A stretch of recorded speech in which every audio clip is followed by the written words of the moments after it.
The drive from Tennessee felt longer than it actually was. 14 months away will do that to you, stretch the familiar roads into something almost foreign, make the exit signs feel like they belong to someone else's life. I'd memorized every mile of I-71 North coming home from visiting Danny over the years, but this time, my hands felt stiff on the wheel and my chest was tight in a way that had nothing to do with the cold November air pushing through the vents. Helen was gone. My little sister, 61 years old, taken by a second stroke in the night 3 weeks after the first one had already stolen her words and her left side. I'd been there for all of it. The hospital vigils, the rehabilitation center, the slow, terrible realization that she wasn't coming back to herself. And then the morning I walked into her room and understood before the nurses even reached me that there was nothing left to wait for. I'd called my son from the parking lot of the funeral home in Knoxville while the sky turned the color of a bad bruise over the mountains. He answered on the fourth ring. "Everything okay, Mom?" His voice was careful, measured in a way Danny's voice had never been when he was growing up. He used to call me twice a day just to talk, to tell me about something funny that happened at work, or ask what I thought about a movie he'd seen. Somewhere in the past year, that easy warmth had gone out of his voice like a pilot light going cold. "Helen passed this morning," I told him. "Oh." A pause. "Mom, I'm so sorry. Do you need me to come down there?" "No. I'm coming home. I'll be there in 2 days." Another pause, longer this time. "Okay. I'll let Lydia know." I sat in that parking lot for a long time after we hung up, not crying, not yet, just sitting with the odd feeling that something had been in his voice that I couldn't quite name. Relief, maybe, or something harder than that. Bracing. I was being paranoid, I told myself. My sister had just died. I was exhausted and grief-worn and reading things into silences that weren't there. I stopped for the night in Louisville, slept badly in a motel that smelled like industrial cleaner, and was back on the road before sunrise. I didn't call ahead again. There was no reason to. It was my house. Tom and I had bought the split level on Carver Street in 1991, the year Danny started kindergarten. We'd paid it off by the time he graduated high school, and when Tom died of a heart attack 4 years ago, the house passed entirely to me. I'd let Danny move back in after his divorce from his first wife, told him to stay as long as he needed, told him it would always be home. When Helen's first stroke hit and I drove south in a panic, I'd told him to take care of the place. That was 14 months ago. I pulled into Carver Street just before 9 in the morning.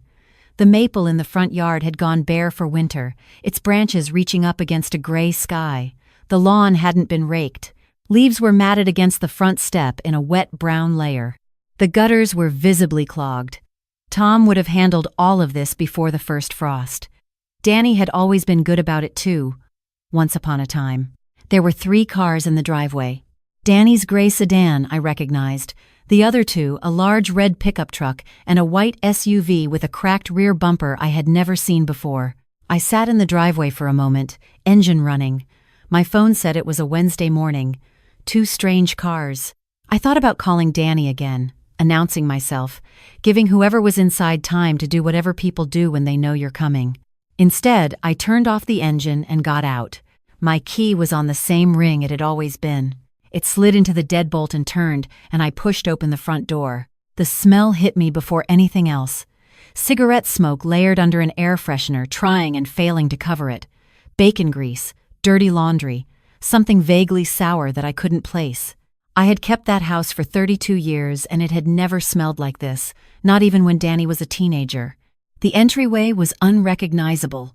Coats hung 4 deep on the rack Tom had built from reclaimed wood.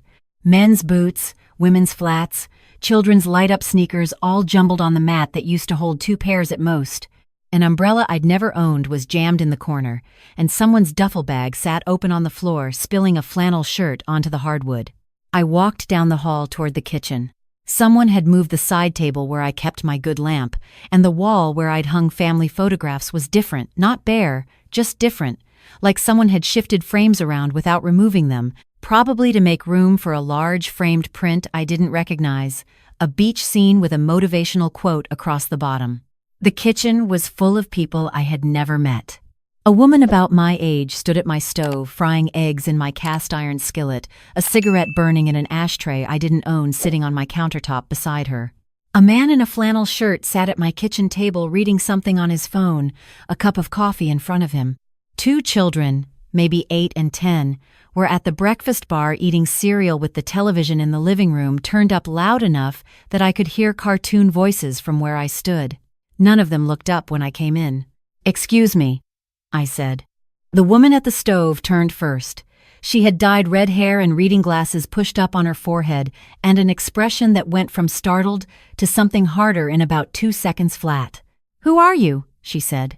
The man at the table looked up slowly. The children kept eating. "I'm the person whose name is on the deed to this house," I said. My voice came out steady. I was surprised by that. "I'm Danny's mother." "And you are?" The woman set down the spatula.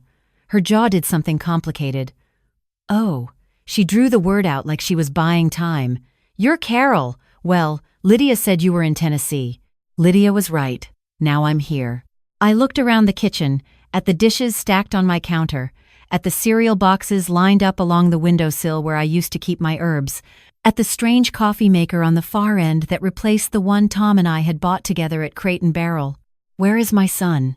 The woman and the man exchanged a look I wasn't meant to see. "He's at work," the man said. He had a flat, Midwestern voice, and he said it the way you say something you've rehearsed. "Both jobs today. Early shift at the warehouse. Then over to the restaurant tonight." "Both jobs," I repeated. Danny had been an accountant. He'd worked at a firm downtown for 6 years, gotten promoted twice, been proud of that work in the quiet way he was proud of things. The woman turned back to her eggs. "Yes, ma'am. Things have been tight. He picks up shifts where he can." She said it without apology, like she was reporting the weather. I looked at the children. They were eating my cereal from my bowls with my spoons. The younger one had left a ring of milk on my counter. "Who are these people?" I asked. The woman didn't turn around. "My grandkids. Tyler's kids. They're staying here while he gets back on his feet." I thought about that. Tyler. I didn't know a Tyler. "I'm sorry," I said. "I don't think we've been introduced." The man at the table stood up finally, though he didn't extend a hand. "Frank, Sandra's husband." He nodded toward the woman at the stove. "We're Lydia's parents. We've been here since August." August. 3 months. I did the math without meaning to. I'd been in Tennessee since September of last year. Danny had been living alone in this house for a month before Frank and Sandra arrived. Before that, just him and Lydia. "Where is Lydia?" "Still sleeping," Sandra said. "She works evenings." I looked at the clock on the microwave. It was 9:17 in the morning. "I need to see the rest of my house," I said. No one stopped me. I walked back through the hallway, past the bathroom where someone's razor and shaving cream had taken over the shelf where I kept my lotions, up the stairs. The master bedroom door was closed, and I could hear slow breathing and the white noise of a fan from behind it. I didn't knock. I kept moving. The guest room, where I'd kept my sewing machine and a pull-out couch for visitors, was unrecognizable. 2 mattresses on the floor, clothes everywhere. This was clearly where the grandchildren were sleeping, based on the backpacks and coloring books visible under one of the beds.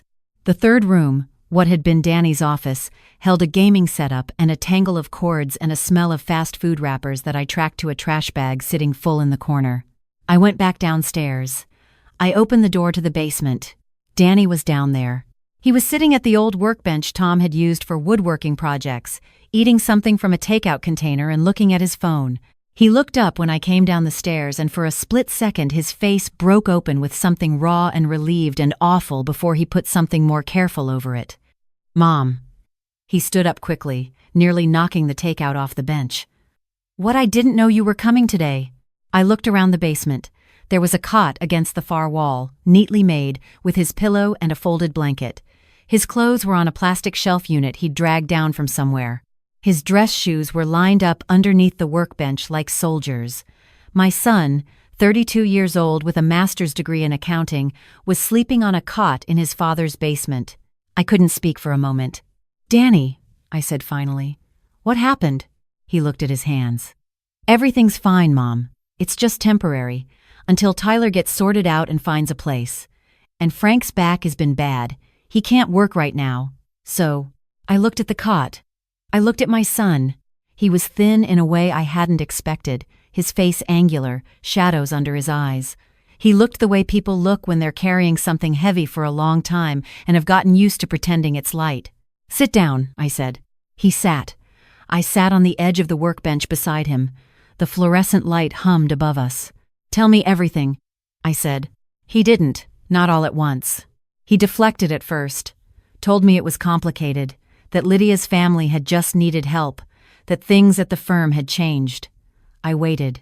I had learned, over 32 years of raising this boy, that if you waited long enough and didn't fill the silence, Danny would eventually fill it himself. He'd done it when he was 7 and broke Tom's reading glasses.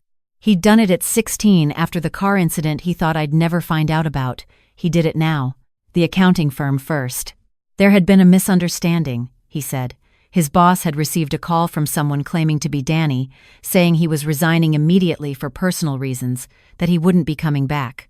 By the time Danny showed up for work the following Monday, his access had been revoked and HR had already processed the paperwork. He'd tried to explain, but his manager, embarrassed and confused, hadn't been willing to reverse it. There'd been some implication that maybe Danny had gone back on a decision made in a bad mental health moment, that it was better if they parted ways cleanly. He found out weeks later, when he confronted Lydia about something unrelated and the conversation spiraled out of control, that it had been Sandra who'd made that call.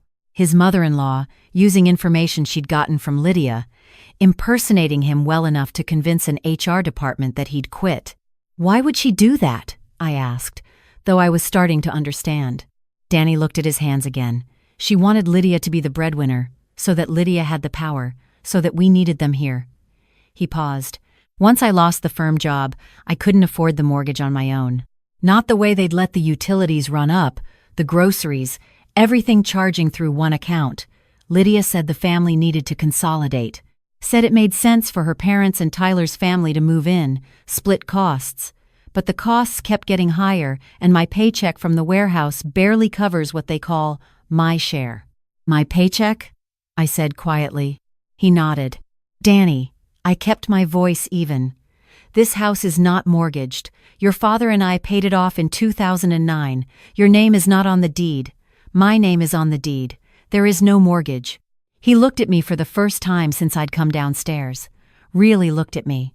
I saw the moment he processed what I was saying, the way it moved across his face like weather changing. "Lydia said you'd taken a second mortgage before you went to Tennessee, to cover Helen's care. She said the payments were coming out of your account and that we needed to bring in more people to help cover it or you'd lose the house." I felt something cold settle over me. "There is no second mortgage," I said. "Helen's care was covered by her insurance and her own savings. I have the statements in my files. I never touched this house." He went very still. I went upstairs and texted my lawyer from the kitchen, standing in front of the stove where Sandra had left the cast-iron skillet unwashed. Bob Whitfield had handled Tom's estate and helped me set up the property trust. He was 70 years old and had been practicing real estate and family law in this county for 40 years. When I told him what I'd walked into, he was quiet for a moment. "Carol," he said, "you own that house outright? Free and clear. Everything's in the trust documentation. And your son's name has never been added to the deed?" "Never. I meant to add him at some point, but we never got around to the paperwork." "Then these people have absolutely no legal standing to be there." His voice was careful and precise the way it got when he was working through the implications of something. "The question is how to remove them cleanly, without anyone doing something stupid that becomes your problem." "I'll have a police officer with me," I said. "Good woman. I'll draw up the notice today. Can you come to the office this morning?" I drove to Bob's office before noon.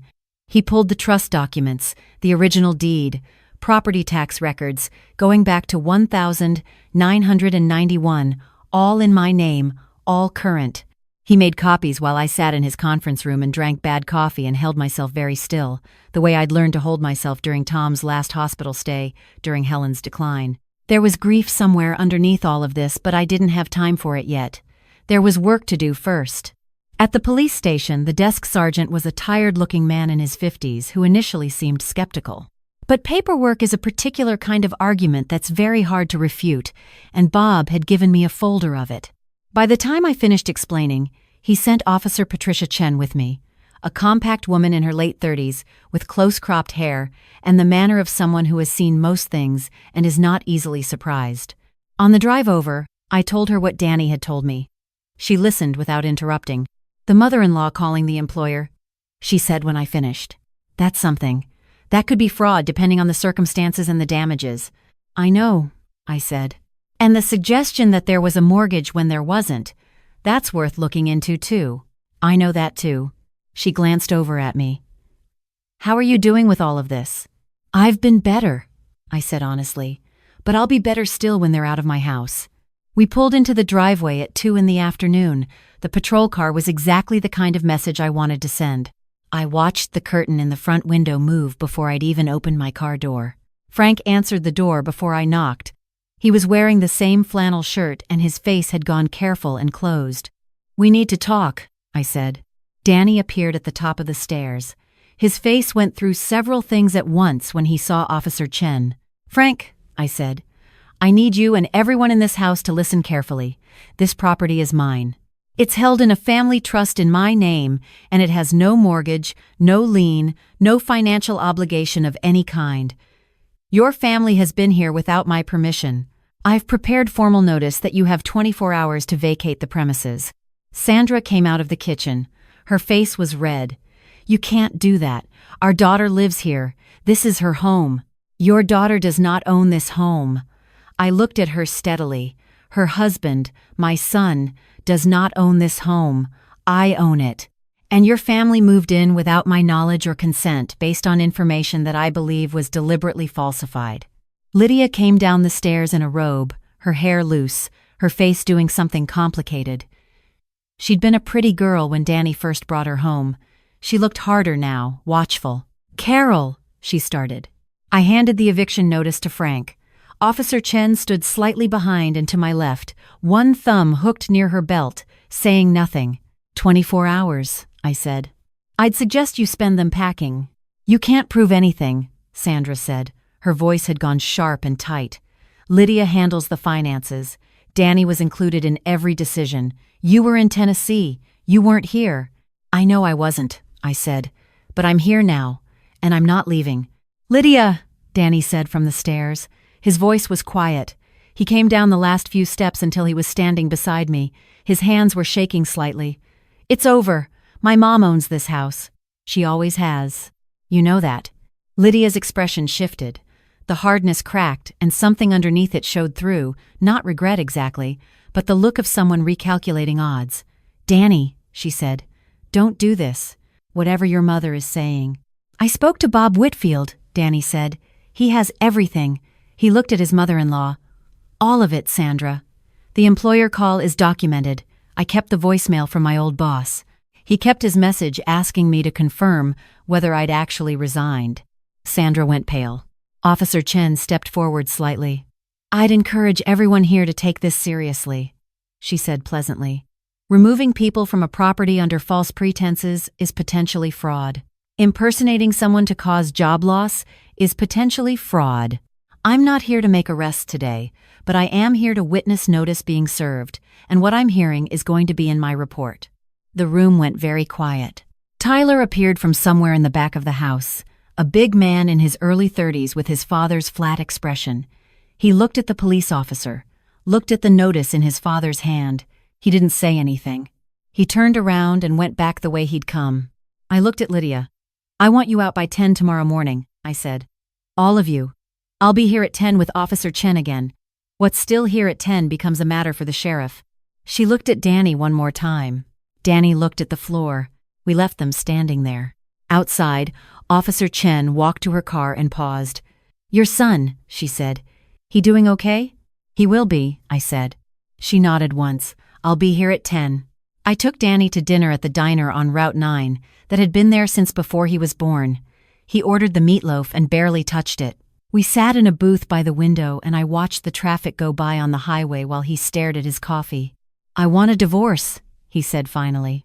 He said it like he was testing the weight of the words. "I've wanted to say that for 8 months. I didn't know how to get out. I didn't have money. I didn't have anywhere to go. The basement felt safer than fighting for a bedroom, you know?" Smaller argument. "You could have called me," I said. He looked at me. "You were with Helen, Mom. She was dying." "I know. But I'm your mother." He set down his fork. "Lydia said you'd take her side. Said you'd always thought she wasn't good enough for me and you'd use it as an excuse to interfere. Every time I thought about calling you, I heard her voice saying that, and I put the phone down." I reached across the table and put my hand over his. "She was wrong." He nodded. His eyes went bright for a moment and he looked away. "Yeah, I know that now." We stayed at the diner until it started to empty out around 8. We talked about Tom, a little, about Helen, about the accounting firm and whether there was any path back. We talked about the divorce attorney Bob had recommended. We talked about small things too, the maple tree and its leaves, whether I wanted to repaint the kitchen, what had happened to the herb garden I'd planted the summer before I left. Normal things. It felt like coming up for air after a long time underwater. When we came back to the house, they had already started packing. Sandra was moving boxes through the entryway with the focused, grim energy of someone who has decided that retreat is not the same as defeat. Frank was loading things into the red pickup with Tyler, wordless.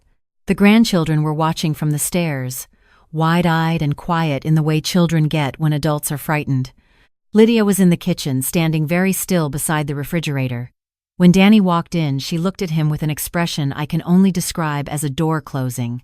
"I'll need my grandmother's dishes," she said. "Take them," he said. She went to the cabinet beside the stove and took down a set of cream-colored plates, wrapping them in dish towels methodically. Danny went to the living room and sat on the couch. I stood in the doorway between them, not quite in either room, watching my house slowly become my house again as the boxes moved out. They were gone by 9 the next morning, an hour early. When Officer Chen arrived at 10, the driveway held only Danny's gray sedan and my rental.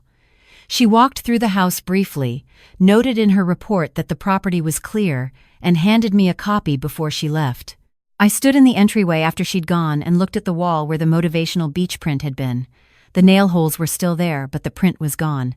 I could see the faint rectangle of cleaner paint where it had hung for 3 months, an outline of something that didn't belong. Over the next weeks, we put the house back together slowly, the way you do with things that have been disrupted, not all at once, but room by room. A different kind of putting away than packing, more like reclaiming. I repaired the gutters. I raked the leaves, and Danny came out to help me on a Saturday afternoon, and we worked without talking much, and it felt the way working beside someone always feels when the work itself is a kind of conversation. I called Bob about the employer situation. He had questions for Danny, documented questions, and when Danny produced the voicemail from his old supervisor, a careful man named Gerald, who had been more hurt than angry about the whole thing and agreed, once he understood what had actually happened, to speak to the situation, the picture became clear enough that the firm settled quietly rather than see it become something else. Danny didn't get his old job back, but he got a good reference and a settlement that covered 6 months while he found a new position. He found one, an accounting firm in the next county over, smaller than the old one, a longer commute. He drove the interview route 3 times the week before, just to be sure of it. He started on the first Monday of December and called me from the parking lot before he went in. "I'm nervous," he said. "I know," I said. "Go anyway." He called me from the parking lot on the way out too, to say it had gone well. The divorce was filed in January. Lydia didn't contest much. There wasn't much to contest, no shared property, no children, and the finances were untangled by Bob and Danny's new attorney in a way that left Lydia's family's activities visible enough that contesting anything was not in her interest. She moved to Cincinnati, I was told later by no one I'd asked. I didn't feel anything particular about that information. Sandra was a different matter. The employer call was the kind of thing that lives in gray legal territory until it doesn't, and Bob had been careful about building the record. I won't say more than that except that it got uglier before it got quieter, the way these things do, and then it got quieter. On a Tuesday evening in late February, I was in the kitchen making Soup Tom's recipe, the chicken one with the rice and the bay leaves that Danny had loved since he was small. Danny came in from work and hung his coat on the rack by the door, the rack Tom had built, now holding only 2 coats in their right places. He came and leaned in the kitchen doorway the way he'd done since he was about 9 years old, watching me cook and telling me about his day. He told me about a case he was working on, something with a small business's quarterly filings that had gotten interesting in a puzzle box kind of way that made his voice come alive. He told me about a woman in the office who had recommended a book he thought I'd like. He told me that Gerald from the old firm had sent him a message to say congratulations on the new position, that Gerald had heard and was glad. He was himself again. Not entirely, he still flinched sometimes at raised voices, still had mornings where he was quiet and careful in ways I recognized from my own mornings in Knoxville, the mornings after bad nights. We were working through it. He'd agreed to talk to someone. A therapist Bob's wife had recommended, and he'd come home from the first session saying only that it was harder than he expected, and he had another appointment scheduled for the following week.